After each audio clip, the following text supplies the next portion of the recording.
नमस्कार, जय जोहार।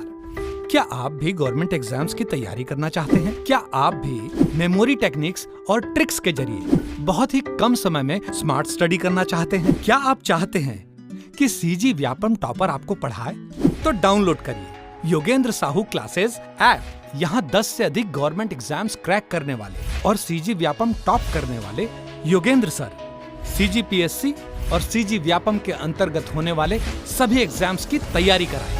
तो डाउनलोड करिए Yogendra Sahu classes app to be the best, learn from the best.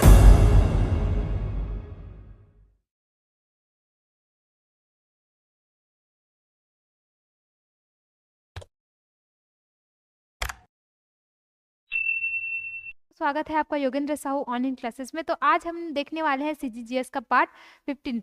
अभी तक हम लोगों ने 14 पार्ट कवर कर लिया है। आज ये हमारा 15वां पार्ट है।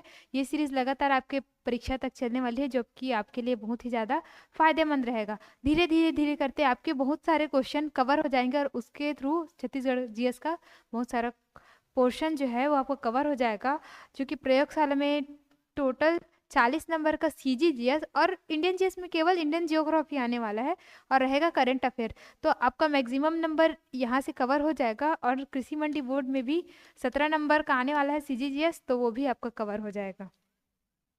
इसके साथ ही आप कुछ लोग कमेंट कर रहे थे कि इंडियन जियोग्राफी का भी सीरीज लाइए, तो वो सीरीज़ भी आने वाली है। कुछ टाइम बाद आपको उसके भी वीडियो मिलने स्टार्ट हो जाएंगे। तो जिन्होंने अभी तक हमारे चैनल को सब्सक्राइब नहीं किया है, चैनल को सब्सक्राइब करके रख लीजिए, क्योंकि ये सीरीज़ लगातार चलेगी। अभी सीजीजीएस का चल रहा है, इंडियन जीएस का भी स्टार्ट होने वाला है। साथ ही साइंस के लिए फिजिक्स के एमसीक्यू वीडियो डल चुके हैं हमारे चैनल पर, और केमिस्ट्री के एमसीक्यू वीडियो स्टार्ट हो चुके हैं। बायो के वीडियो भी आपको कुछ समय बाद प्रोवाइड हो जाएंगे। ठीक है, तो स्टार्ट करते हैं आज का पहला क्वेश्चन।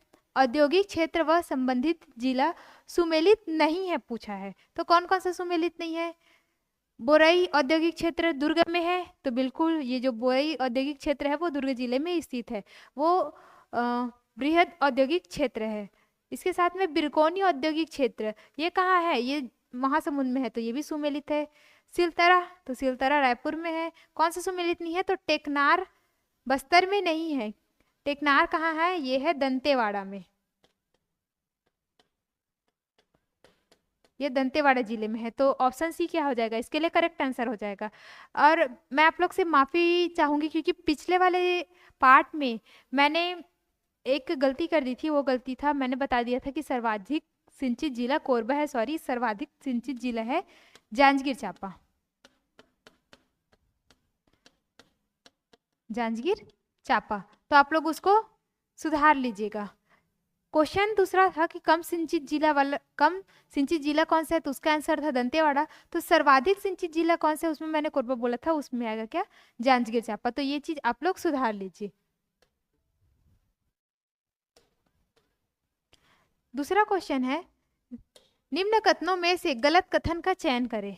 तो गलत कथन का चयन करके बताना है। गंगरेल बांध राज्य का सबसे लंबा बांध है, तो ये बिल्कुल सही है। गंगरेल बांध छत्तीसगढ़ राज्य का सबसे लंबा बांध है। ऊंचा बांध नहीं बोल रही हूँ, ऊंचा बांध कौन सा है? तो हसदेव बांगो डैम है। ठीक है, लंबा बांध में गंगरेल बांध आ जाएगा। और आप लोग को कमेंट बॉक्स में बताना है कि गंगरेल बांध का निर्माण कब हुआ था। ठीक है, उस परियोजना का निर्माण कब हुआ था? उसका नाम है रवि शंकर जलाशय। उसका निर्माण कब हुआ, ये सब आप कमेंट बॉक्स में बताएंगे। दुधवा जलाशय कांकेर में है, तो बिल्कुल सही है। दुधवा जलाशय दूध नदी कांकेर में। मिनी माता परियोजना हसदेव नदी में बना है, तो ये बिल्कुल सही है। कोरबा जिले में मिनी माता परियोजना हसदेव नदी में ही बना है। राज्य में 5 बृहद परियोजनाएं हैं, तो ये गलत है। क्यों? क्योंकि राज्य में टोटल कितना बृहद परियोजना है? तो हमारे छत्तीसगढ़ राज्य में 8 बृहद परियोजनाएं हैं, तो ये 5 नहीं आएगा। यहाँ पे क्या आएगा? यहाँ 8 बृहद परियोजना आ जाएगी। तीसरा क्वेश्चन है, राज्य में औद्योगिक नीति लागू है 1 नवंबर 2018 से 31 अक्टूबर 2023, या 1 नवंबर 2019 से 31 अक्टूबर 2024, 1 अप्रैल 2019 से 31 मार्च 2024, ये उपयुक्त में से कोई नहीं। तो अभी वर्तमान में हमारे छत्तीसगढ़ में कौन सी औद्योगिक नीति चल रही है? तो वो चल रही है 1 नवंबर 2019 से लेकर 31 अक्टूबर 2024। अगले साल 2024 में औद्योगिक नीति क्या हो जाएगा? खत्म हो जाएगा, ये वाला। हाल ही में चर्चित तुंगल बांध छत्तीसगढ़ राज्य के किस जिले में स्थित है? तुंगल बांध अभी हाल फिलहाल में चर्चा में रहा है। वहाँ पर्यटन स्थल के रूप में वो क्या हो रहा है, विकसित हो रहा है, लोग आजकल उस वहाँ घूमने जा रहे हैं। तो वो कहाँ पे है? सुकमा, बीजापुर, नारायणपुर या कांकेर? तो जो तुंगल बांध है वो हमारे छत्तीसगढ़ के सबसे लास्ट जिला कहाँ पे है? सुकमा में। ठीक है, ये एक इको रिसोर्ट के टाइप में इसको विकसित किया जा रहा है। 5वां क्वेश्चन है, निम्नलिखित में से किस जिले में औद्योगिक वन परियोजना मंडल नहीं है? ठीक है, औद्योगिक वन परियोजना मंडल नहीं है की बात की जा रही है। ऑप्शन है कोरबा, रायगढ़, जगदलपुर और बिलासपुर। तो छत्तीसगढ़ में वन परियोजना मंडल कितना है? तो वन परियोजना मंडल है 9 में भी औद्योगिक परियोजना मंडल की बात किए जाए तो आएगा 9 में से केवल 3 जो है वो क्या है? औद्योगिक वन परियोजना मंडल है। तो वो 3 कौन कौन से है? 3 है कोरबा, रायगढ़ और जगदलपुर। तो इनमें से कौन सा नहीं है? तो बिलासपुर जो है वो वन परियोजना मंडल नहीं है। तो ऑप्शन डी क्या हो जाएगा? हमारा करेक्ट आंसर हो जाएगा।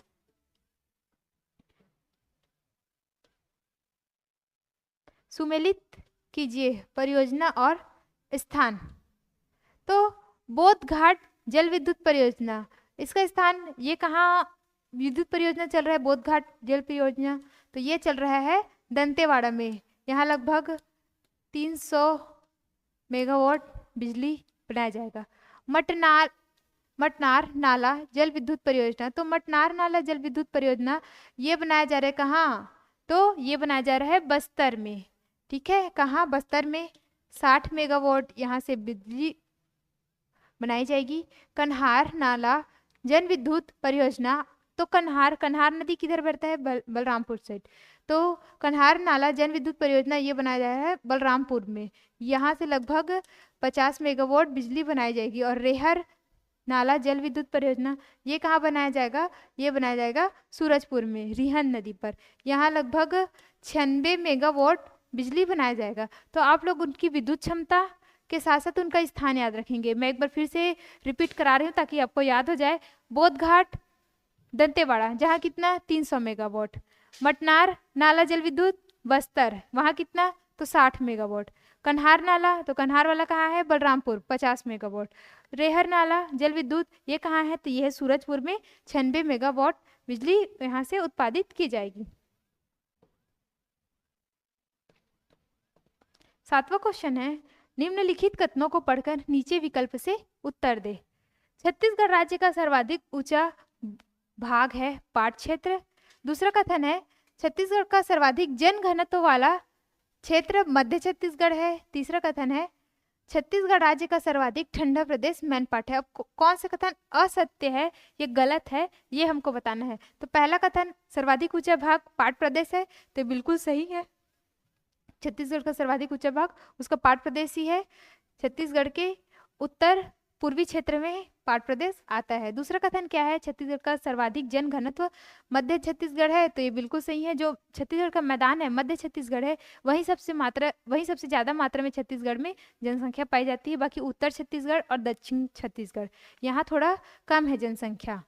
तीसरा कथन है छत्तीसगढ़ राज्य का सर्वाधिक ठंडा प्रदेश मैनपाट है, तो ये बिल्कुल सही है। सबसे कम तापमान वाला स्थान मैनपाट, इसको छत्तीसगढ़ का शिमला भी कहा जाता है। तो कौन सा असत्य है? तो इनमें से कोई नहीं, कोई असत्य नहीं है। 8वां क्वेश्चन क्या दिया है? छत्तीसगढ़ का राजकीय गीत को गाने का मानक समय कितना है? तो छत्तीसगढ़ का राजकीय गीत क्या है? अरपा पैरी के धार महानदी है अपार, ये हमारे छत्तीसगढ़ का क्या है? राजकीय गीत है। इसको लिखा था नरेंद्र देव वर्मा जी ने, जिसको 2019 में राजकीय गीत का दर्जा दिया गया। तो इस सॉन्ग का ओरिजिनल समय है 6 मिनट 36 सेकेंड, लेकिन 6 मिनट 36 सेकेंड तो राजकीय गीत नहीं बजा सकते, क्योंकि राजकीय गीत जब चल रहा है तब सभी को खड़े होकर क्या करना है? उसको सम्मान देना है। तो इसका मानकीकरण किया गया। तो मानकीकरण कितने समय के लिए किया गया? 1 minute 20 second, 6 minute 35 second 2 minute 30 second या 1 मिनट 15 सेकंड। तो 1 मिनट 15 सेकंड तक का क्या किया गया है, इसका मानकीकरण किया गया है। तो 1 मिनट 15 सेकंड तक राजकीय गीत चलता है, उस टाइम सभी को खड़े होकर राजकीय गीत को सम्मान देना होता है। और आजकल हर काम मतलब छत्तीसगढ़ में जो भी कार्यक्रम अगर हो रहा है, चाहे राज्य सरकार के द्वारा हो या और किसी अन्य संस्था के द्वारा, तो वहाँ सबसे पहले राजकीय गीत बजाया जाता है। यहाँ तक कि स्कूलों में भी प्रेयर के टाइम आजकल राजकीय गीत गाया जाता है। ठीक है। 9वां क्वेश्चन है, सबरी नदी के संबंध में सत्य है। तो कौन सा कथन सबरी नदी के संबंध में सत्य है, ये देखते हैं। पहला कथन दिया है, सबरी नदी का प्राचीन नाम परलकोट नदी है। तो क्या पहला कथन सत्य है क्या? नहीं। क्यों? क्योंकि सबरी नदी का प्राचीन नाम परलकोट नहीं है। परलकोट किसका नाम है? कोटरी नदी का नाम। कोटरी नदी का प्राचीन नाम ही परलकोट है। तो जब परलकोट कोटरी नदी का है तो सबरी का प्राचीन नाम क्या है? तो इसका प्राचीन नाम है कोलाब नदी। इसको कोलाब नदी के नाम से पहले जाना जाता था। यह नदी नंदपुर पर्वत से निकलती है। एक कथन सत्य है क्या? तो हाँ, ये बिल्कुल सही है। ये नंदपुर पर्वत कोरापुट क्षेत्र ओडिशा से निकलती है। उड़ीसा से इसका उद्गम होता है। किसका? सबरी नदी का। इस नदी पर रानी दरहा जलप्रपात बना है। तो ये बिल्कुल सही है। रानी दरहा जलप्रपात कहाँ है? तो ये है सुकमा में। और चौथा कथन क्या है? मालगेर और कांगेर नदी इसकी सहायक नदी है। तो ये बिल्कुल सही है। जो कांगेर नदी है वो सबरी नदी की सहायक है, ना कि इंद्रावती नदी की सहायक है। क्योंकि दक्षिण की ओर 2 ही मुख्य नदियां देखने को मिलती है, एक इंद्रावती जिसमें बाकी जो छोटी मोटी नदी है वो जाकर मिल जाती है, और एक सबरी नदी जिसमें कांगेर नदी, मालगेर नदी ये सब जाकर मिलती है। तो कौन कौन सा कथन सत्य हो गया? 2, 3 और 4। Option C. 10वें प्रश्न की ओर बढ़ते हैं। 10वां प्रश्न क्या कहता है? निम्नलिखित कथनों में से कौन सा कथन सत्य नहीं है बोल रहा है। ठीक है, कौन सा कथन सत्य नहीं है? बेसाल्ट युक्त लावा चट्टानों के अपरदन से काली मिट्टी का निर्माण हुआ है। तो ये कथन तो बिल्कुल सत्य है कि काली मिट्टी का निर्माण लावा चट्टानों से ही हुआ है। दूसरा कथन क्या दिया है? ग्रेनाइट सिस्ट से आर्कियन चट्टानों के अपरदन से मटासी मिट्टी का निर्माण हुआ है। मटासी मिट्टी कौन सी मिट्टी? तो लाल पीली मिट्टी, लाल पीली मिट्टी। तो ये कथन भी सत्य है। तो हाँ, कि लाल पीली मिट्टी का निर्माण ग्रेनाइट सिस्ट और आर्कियन सेल समूहों से ही हुआ है। तीसरा कथन है, निश्चालन प्रक्रिया के परिणाम स्वरूप लेटेराइट मिट्टी का निर्माण हुआ है। तो ये लीचिंग प्रोसेस जो होता है उसी से ही लेटेराइट मिट्टी का निर्माण हुआ। लेटेराइट मिट्टी किधर पाई जाती है? पहाड़ प्रदेशों में पाई जाती है। तो ये कथन भी सत्य है। नदियों एवं बड़े सरोवरों के किनारे गाद के जमा होने से डोरसा मिट्टी का निर्माण हुआ है। तो ये कथन सत्य नहीं है। क्यों? क्योंकि लाल पीली मिट्टी और काली मिट्टी दोनों के मिक्सचर को क्या बोलते हैं हम लोग? डोरसा मिट्टी बोलते हैं। इसीलिए ऑप्शन डी इसका राइट आंसर हो जाएगा। नेक्स्ट क्वेश्चन है, निम्नलिखित वक्तव्यों को पढ़कर सही विकल्प का चुनाव करें। अब दिया है 2 कथन, इसमें से कौन सा कथन सही है ये बताना है। पहला कथन है, छत्तीसगढ़ में किसानों को वर्ष 2014-15 से शून्य ब्याज पर कृषि ऋण दिया जा रहा है। दूसरा कथन है, प्रदेश के 40.10 लाख कृषक परिवारों में से 82% परिवार लघु एवं सीमांत श्रेणी के कृषक है। तो पहला कथन तो बिल्कुल सही है। किसानों को वर्ष 2014-15 मतलब 1 अप्रैल 2014 से 0 ब्याज पर कृषि ऋण दिया जा रहा है। इसके साथ ही प्रदेश में जो 40.10 लाख कृषक परिवार हैं उसके 82% परिवार क्या है? लघु और सीमांत श्रेणी के कृषक है। तो ये दूसरा कथन भी सत्य है। ए और बी दोनों सही हैं।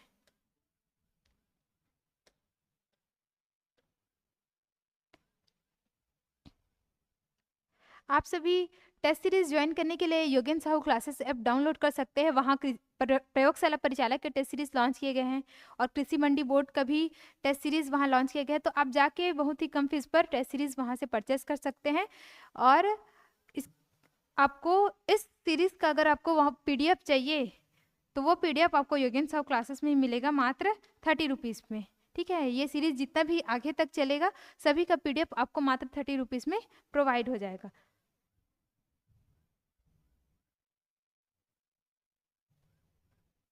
नदी जोड़ो परियोजना। नदी जोड़ो परियोजना में शामिल नदियां हैं महानदी, केवाई नदी, शिवनाथ नदी और पैरी नदी। तो महानदी जोड़ो परियोजना में महानदी, पैरी, अटैम, रेहर, हसदेव, अहिरन, ये सब नदी आती है। शिवनाथ नदी को महानदी जोड़ो परियोजना में शामिल नहीं किया गया है। तो जहाँ जहाँ पास 3 है उसको कट कर देंगे। क्या होगा? 1, 2 और 4। महानदी आता है, केवाई नदी आता है, पैरी नदी आता है, अहिरन नदी आता है, हसदेव नदी आता है, रेहर, अटेम, ये सब नदियाँ महानदी नदी जोड़ो परियोजना में शामिल की गई है। नेक्स्ट क्वेश्चन है, निम्नलिखित में से हाथीदरहा जलप्रपात के नाम से भी जाना जाता है कि कौन से जलप्रपात को हाथीदरहा जलप्रपात के नाम से जाना जाता है?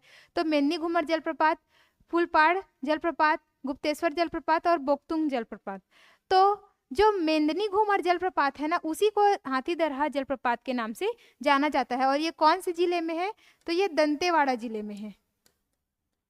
ये दंतेवाड़ा जिले में है। ये जो गुप्तेश्वर जलप्रपात है वो सबरी नदी पर बनता है, सबरी नदी पर। और कहाँ है? तो ये है सुकमा में। ठीक है, फुलपाड़ भी दंतेवाड़ा में ही आता है।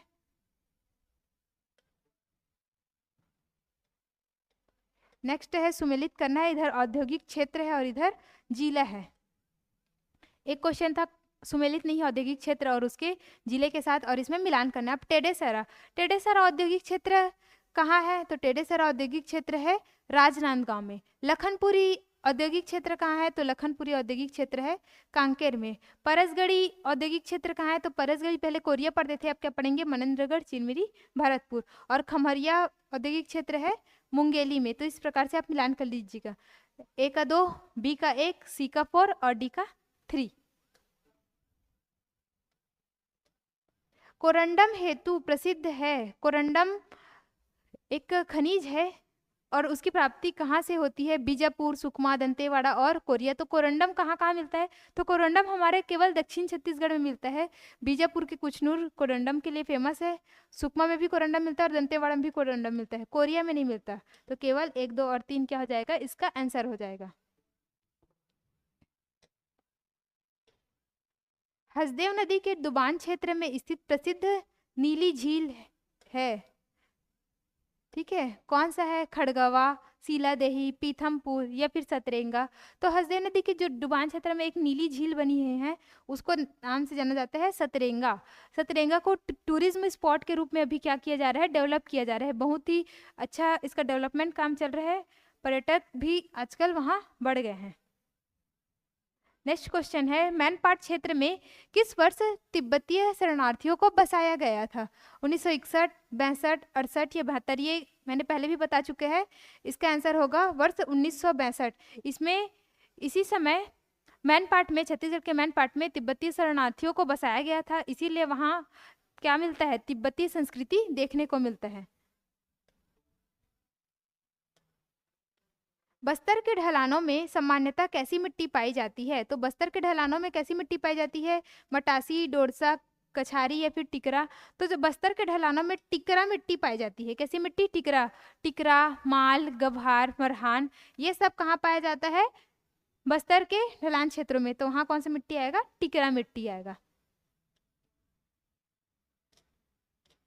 19वां क्वेश्चन है, सही कथन चुनना है। कथनों को पढ़कर काली मिट्टी का निर्माण बेसाल्ट युक्त चट्टानों के अपरदन से हुआ है। तो ये सामने ही देखे थे कि काली मिट्टी, कछारी जो मिट्टी है, रेंगुर मिट्टी या भर्री मिट्टी भी जिसको बोलते हैं, उसका निर्माण कैसे हुआ है? बेसाल्ट युक्त चट्टानों के अपरदन से हुआ है। लावा से बना हुआ है काला मिट्टी। इस मिट्टी में चीका की मात्रा 85 से 90% होती है। तो ये गलत है। क्यों? क्योंकि इसमें चीका की मात्रा 85 से 90% तक नहीं होती, 50 से 55% तक चीका की मात्रा होती है।